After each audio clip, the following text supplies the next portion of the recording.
everybody, today we're going to be working on the middle ground of our painting. So here's our painting. This was a long time ago, wasn't it? I hardly even remember, this was so long ago, but I'm really glad that we can finish this beautiful painting that you started by means of this video.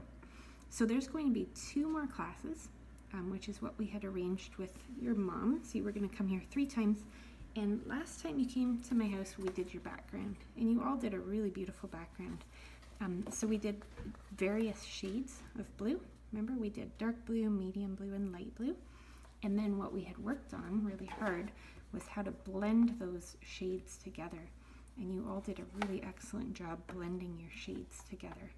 So this was called the background, and that's the thing that's the farthest away.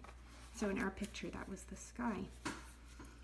This lesson is going to deal with the middle ground. And the middle ground is all of these fuzzy branches and flowers that go behind the bird and its branch. So we have the chickadee and his branch, but there's more branches behind it, and there's a couple of reasons that we know that those branches are behind. So what do you think the first reason would be that we know the branches are behind this bird? Well, if you're thinking it's because of the overlapping, you are right. So we see how this branch goes along, it stops, the bird in the foreground overlaps it, and then it picks up from here and goes behind. So likewise here, this branch goes behind this branch, it's overlapped. So that's how we know it's far in the distance. But there's a second reason. So let's look closely. See if you can think of the second reason that we know that these branches are behind these ones. What is different about them? Well, the answer is these branches are paler, they're not as dark, and they're also fuzzier. So because they're pale and fuzzy, they don't stick out the way this one does. So our eyes naturally assume that pale, fuzzy things are far off in the distance. And if you have an opportunity to look at some other paintings, you will see that fuzzy things go off into the background really well. So anytime you're painting and you want something to look far away, just paint it fuzzy, and it will definitely look farther away than if you painted it sharp. So this is sharp, so we know that it's close. This is fuzzy, so we know that it's far. Now we can see this happening in a lot of paintings by famous artists. So this photo here, this is a photo of a painting by Lamont Fitzgerald, who was a member of the Group of 7. And this painting is called Poplar Woods. And Fitzgerald painted this in 1929. But let's have a look at the middle ground and the foreground. So Fitzgerald has done the same thing that we've done. He's painted a blue sky in the background. And his foreground is that big brown tree. But let's have a look at the middle ground. The middle ground is those small, thin gray trees behind it. And we have exactly the same thing happening here. So we can tell that they are behind the big brown tree because of overlapping. See, they go behind the branches. But also he's doing that fuzzy, pale approach. So in real life, those trees are the same kind of tree as the brown one that you see at the front. But Fitzgerald is painting them grayed out, like sort of fuzzy and sort of pale. And that helps us, when we look at the painting, to really see that those are behind the big brown tree in the foreground. And here we have another painting by Lauren Harris, and it's called Summer Houses in Grimsby, painted in 1926. So have a look at the trees that are on the sides of the painting. Do you see there how they're painted sharply and with stronger colors? Now let your eye go back to the trees in the middle of the painting, and those are painted pale and fuzzy. And then when you sit back and look at the painting as a whole, right away your eyes know that those fuzzy trees are farther away. So that's the principle that I really want you to think about as we paint this middle ground. So for our background branches, what I've made is a nice tan color. So this would be dark brown if it was close to us, but because it's back in the background, it's got a lot of white in it. So if we had been in class, if you had come to my house today and done your painting here, you would have gotten a chance to mix all these colors on your own, and that would have been a big part of the class today. But because we can't do that, what's happened is I've made the color for you and I've put it in these nice little bottles. So when you get your kit, you're going to find this bottle and it's got a nice tan color inside. So I think that what we should do is label these with, let's call it T for tan. So when you get your kit, you just have to find the one with the T on the lid, just like that. All right, so once you've got your tan paint open, what we're going to do is paint it with a nice little, tiny little paintbrush called a liner. Now have a look at this liner. There's something special about it. It's small, but the most important thing about it is that it has a beautiful little point on the end. And a pointy brush is going to allow you to get beautiful details on your painting. So for example, if we use a nice gentle stroke, you can get very thin lines, like very beautiful little lines with a liner paintbrush. However, if you were to go through your paint cupboard at home or your paint box at home, you might find some paintbrushes that look like this.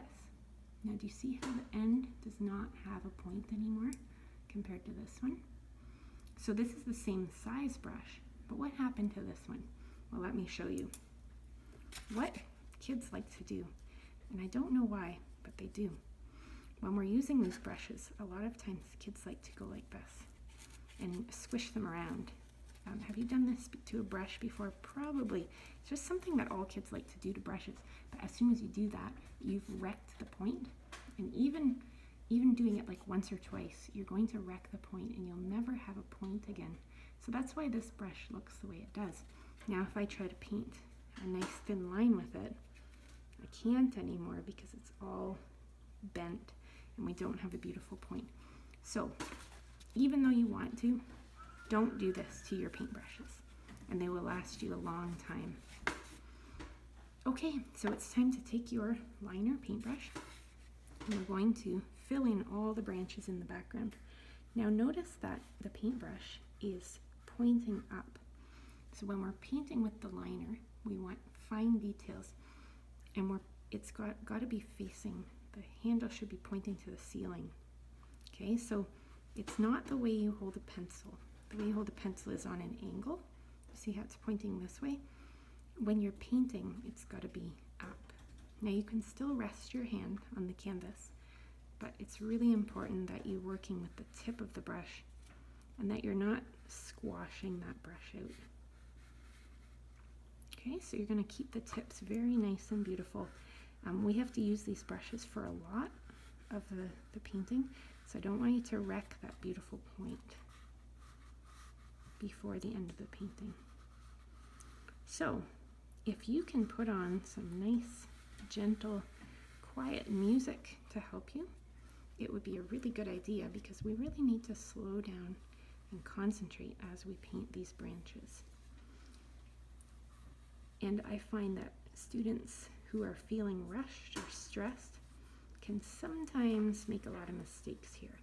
But what we want you to do is slow down, relax, take a deep breath, and take lots of time to paint this. So moms, if you're around and you're kind of supervising, this would be a good time to just watch that we're not painting too fast. We just slow it right down and you should be able to get beautiful lines.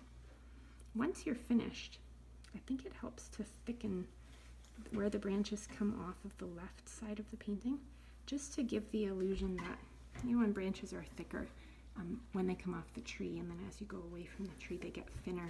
So sometimes it helps to just go over where we began and just add a little bit of thickness to this section. So we're going to do all three of these. So nice and thick at the start, and then it thins out as we go along. So now it's time to paint our fuzzy flowers. What you've got is all your branches painted in as neatly as you could. And don't worry if there's a few mistakes back there, because what we're doing is we're covering a lot of things up. And say you have a little mistake somewhere, all you have to do is stick a flower on top of it and you can cover up that mistake. So there's nothing to worry about at this point. So how do we make our flowers fuzzy? Well, that's actually very easy. What we want to do is paint them with a Q-tip with hardly any paint on it. So I'm just going to show you one.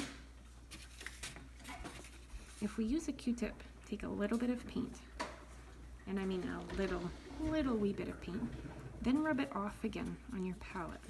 So see how I've taken some on, and then I've rubbed it off. Now there's hardly any paint left on this Q-tip, so now I'll be able to start with my flowers. And when you paint this way, what happens is it's very, very soft and fuzzy, which is the look that we're going for. So see how the edges of my flowers are not hard, but very soft? That's going to be really, really important for painting these flowers. Now here's a little bit about how to actually form your flowers. Now a lot of us, when we draw flowers, we think that we have to start going around like this. This is actually not the best way to make a flower, to make all sorts of these bumps that go around in sort of a circle. What happens if you do this is you end up, when you paint it in, you end up with just a big blob, and it loses the character of a proper flower. So you see how it's just turning into a big kind of a circle? It's really important to have the space in between the petals for it to look like a proper flower. So we do not want them to look like this. And here's how we're going to do it. So just take a minute to watch first. I know you can't wait to start painting your flowers, but it's going to be a really good idea to watch first. The first thing you need to do, pick the spot where you're going to put your flower and just put a tiny little dot right there. So we're going to form 5 petals that come out from that dot. So instead of going around these edges, we're going to build our flower from the middle out. So what we want to do with a really fuzzy dry brush is create 5 long thin petals that come out from it. So do you notice how they're long? They kind of look like jelly beans maybe, or sausages that are long. So they are not circles.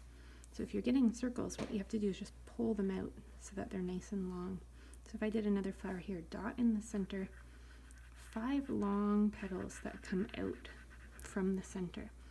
And as you do this, of course, you're keeping in mind that we have to paint them really, really fuzzy. And you do that by having very little paint on your brush. So what you want to do now is place your flowers, your fuzzy flowers, along the branches wherever you feel like it looks correct. So if you would like to use this as a guide, you can press pause here and you can start your flowers and you can kind of copy where I've put them here. But at the same time, if you want to be creative and put them wherever you like, now's your chance to just put them here, there, and everywhere. So I'm going to leave this up for you, and you can take a few minutes to paint those lovely fuzzy flowers. Again, we don't want to paint fast, right? We want to paint beautifully, not quickly.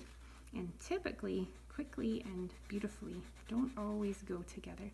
So recapping, dot in the center, pull these long petals out the sides, and you're going to paint it with barely any paint on your Q-tip. So take some on, scrape it off, and then you're ready to paint. So take some time and enjoy painting those flowers.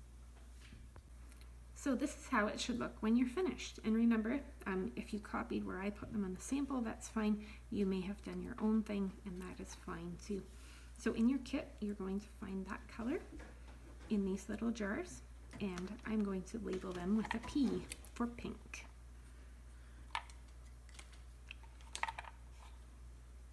So you'll be all ready for that, to do this step. Now that our middle ground is finished, we've done our branches and our flowers, we need to set this aside to dry, and that is it for our lesson on the middle ground. So I hope that you did your best and that your paintings look really great. Again, there's no worries if something looked funny. See, when I showed you this bad flower here, it's okay to leave that because I can stick anything on top later. Later we've got all these white flowers that we can add, and you can cover stuff up with those. So we've done the background, we've done the middle ground, and next lesson we'll be ready to do the foreground. So happy painting, and I will see you then.